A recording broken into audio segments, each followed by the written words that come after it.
A paz do Senhor, irmãos.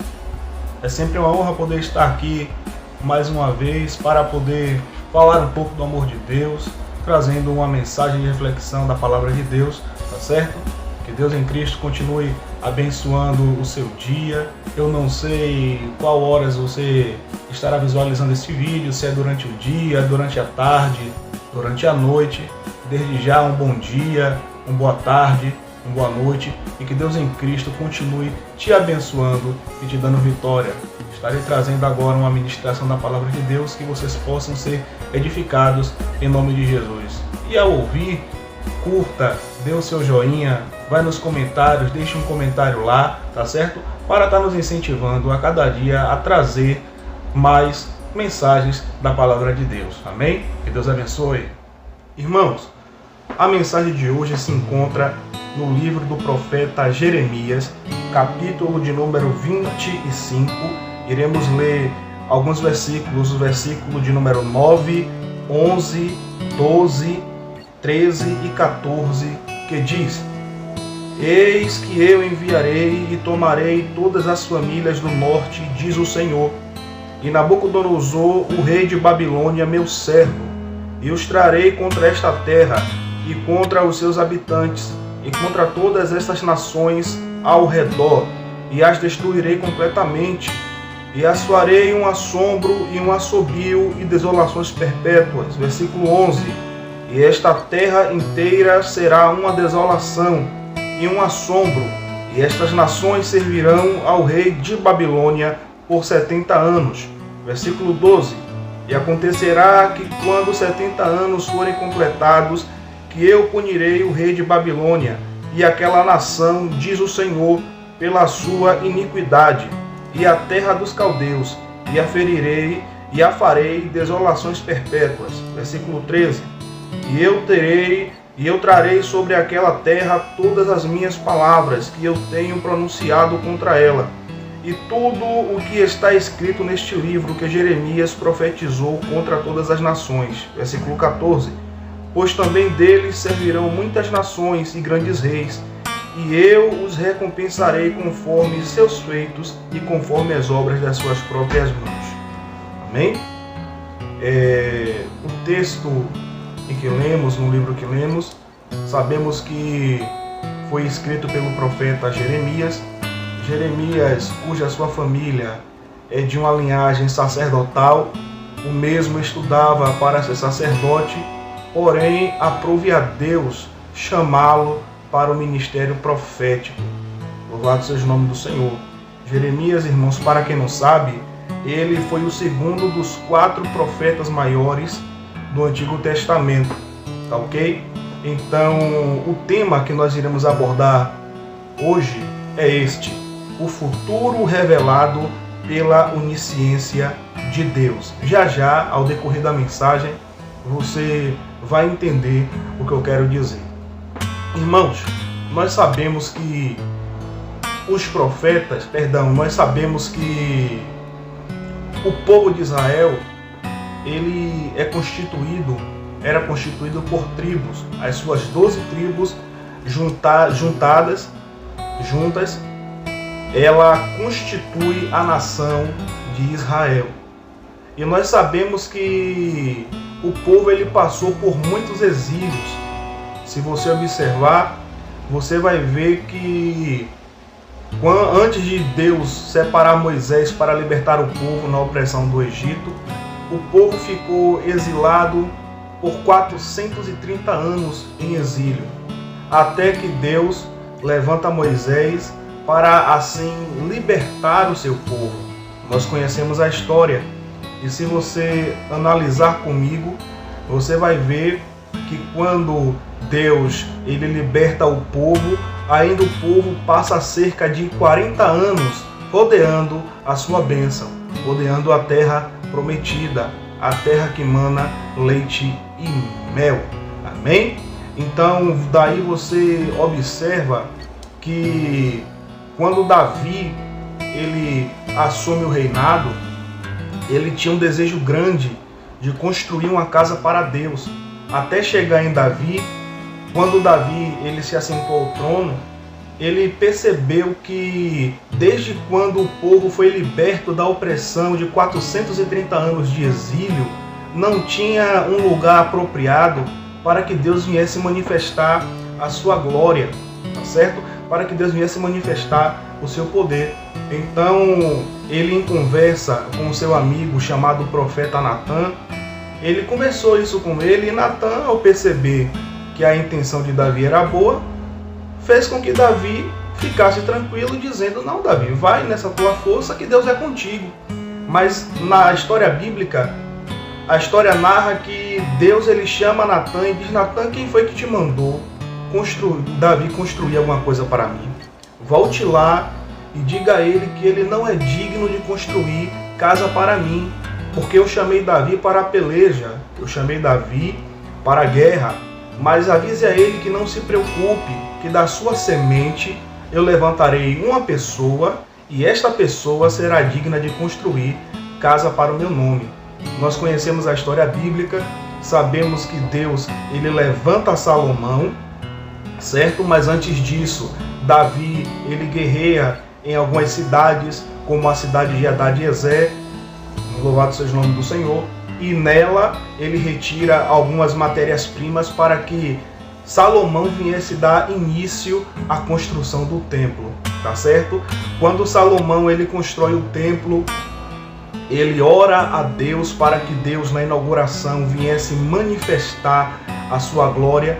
Ele se assenta, se ajoelha ao altar de bronze e ora para que Deus viesse manifestar a sua glória na inauguração do templo, o seu poder. Então, daí você tira o povo, ele começa a adorar a Deus. Mas como o povo de Israel é um povo com altos e baixos, assim como qualquer ser humano, para você desconstruir algo que foi... para você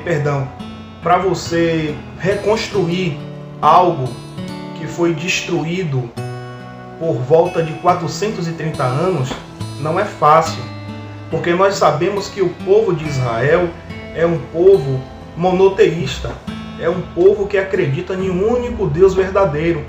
Então você vai ver que nesse período de 430 anos passaram-se algumas gerações que cresceram fora da sua cultura, gerações que cresceram fora da sua linha de religiosidade ou a sua linha cristã, a sua crença.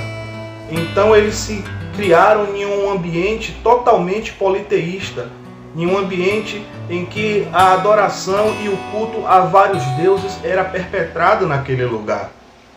Então, para que viesse reconstruir a sua cultura, ensinando as gerações que nasceram e cresceram naquele lugar, não é fácil, até para quem já era antigo.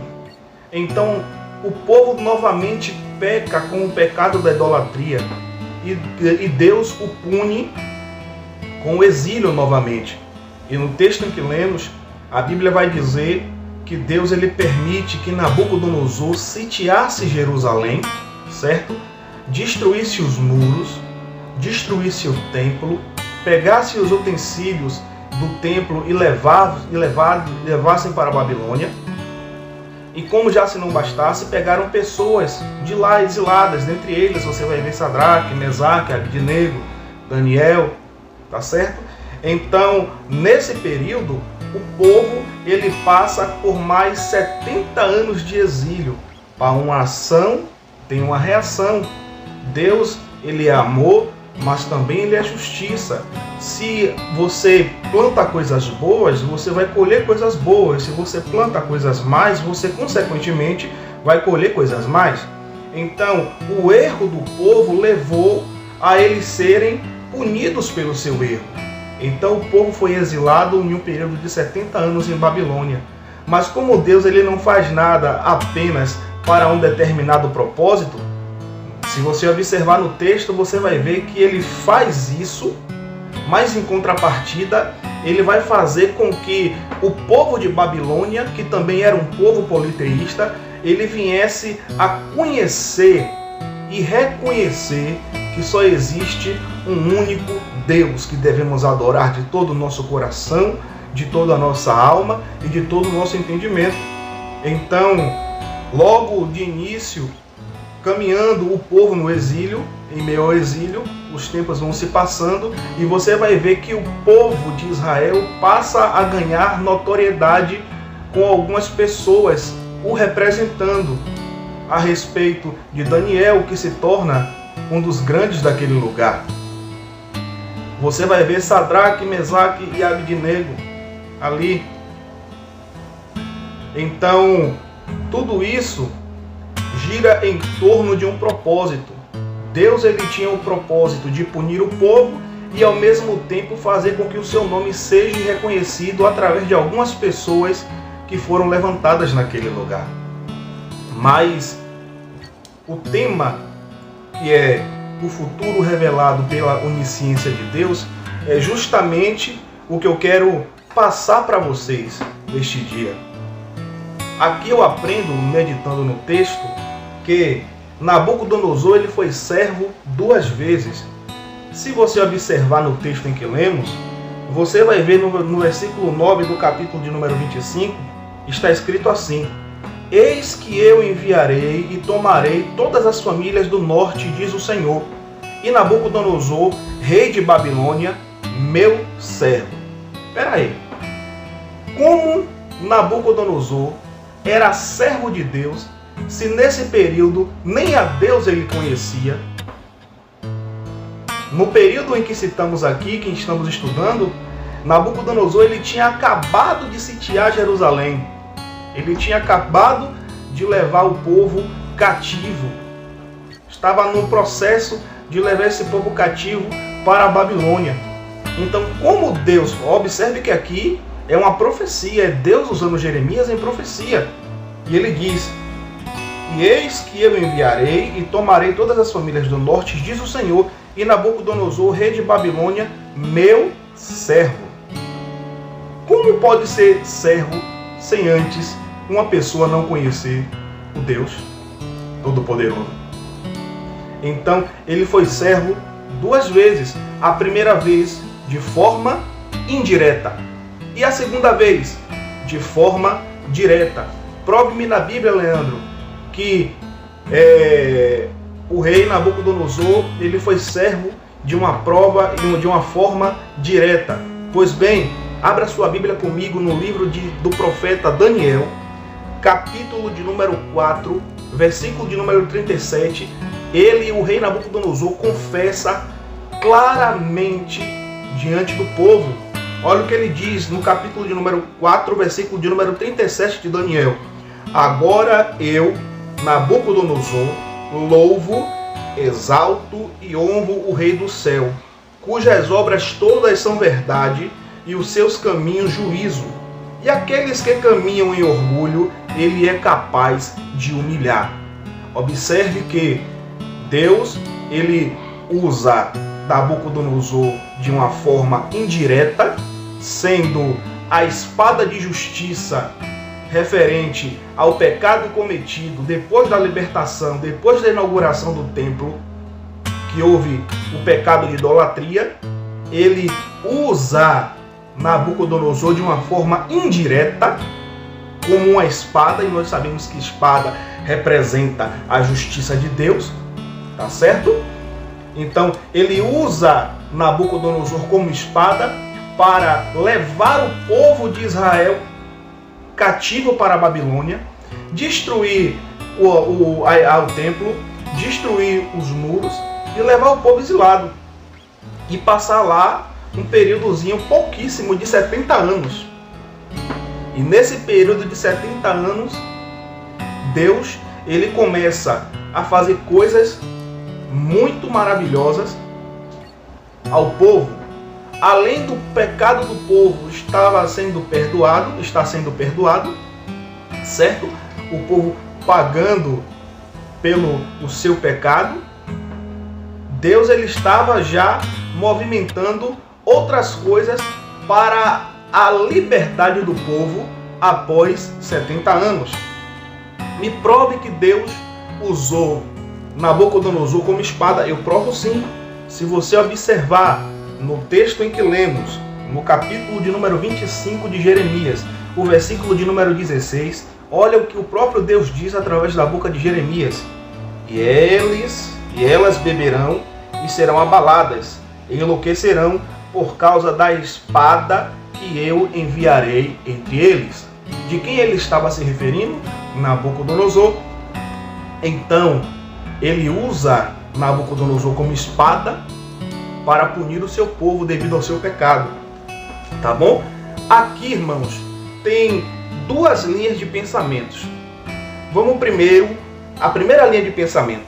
O pensamento do povo de Judá sobre o castigo de Deus para com eles. Quando o pecado nos encontra, acaba fazendo com que a nossa visão venha a ser tapada, criando escamas em nossos olhos, ao ponto de nós não enxergarmos aquilo que está em nossa frente. Observe, quando nós pecamos, quando nós deixamos o pecado entrar, nós não enxergamos aquilo que é certo. E quem está do lado de fora acaba enxergando o erro, e nós, por não enxergarmos, pensamos que aquela pessoa está falando demais, tá certo? E acabamos, de uma certa forma, até ofendendo quem está querendo nos ajudar. Então, este era a linha de pensamento do povo após o exílio. Nossa, em que pecamos? O que fizemos para merecer toda essa tormenta, para merecer todo este sofrimento? Tá certo? Daí você tira. A segunda linha de raciocínio é o pensamento de Nabucodonosor ao sitiar Jerusalém em 586 a.C. Imagine comigo, nossa, Nabucodonosor, filho de Nabucodonosor, ele vai sitiar Jerusalém. Para ele era café pequeno, o cara era vitorioso, sabia a arte da guerra, então para ele era café pequeno.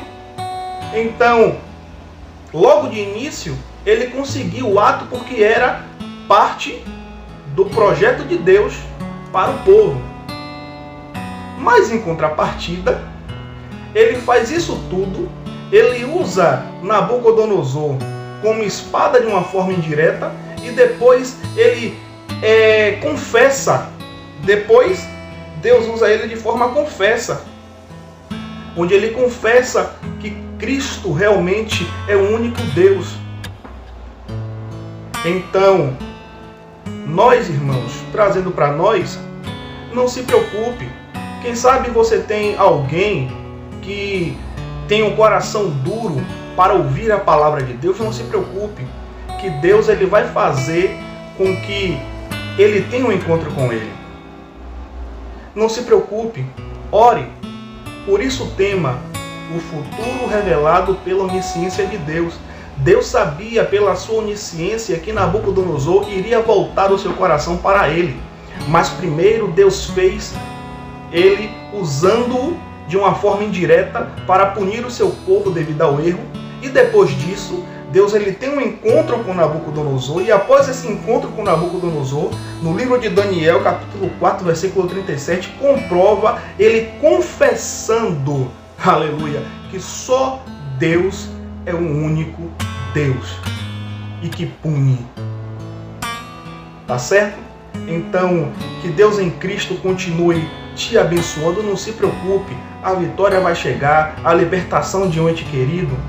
Não se preocupe se é uma causa na justiça.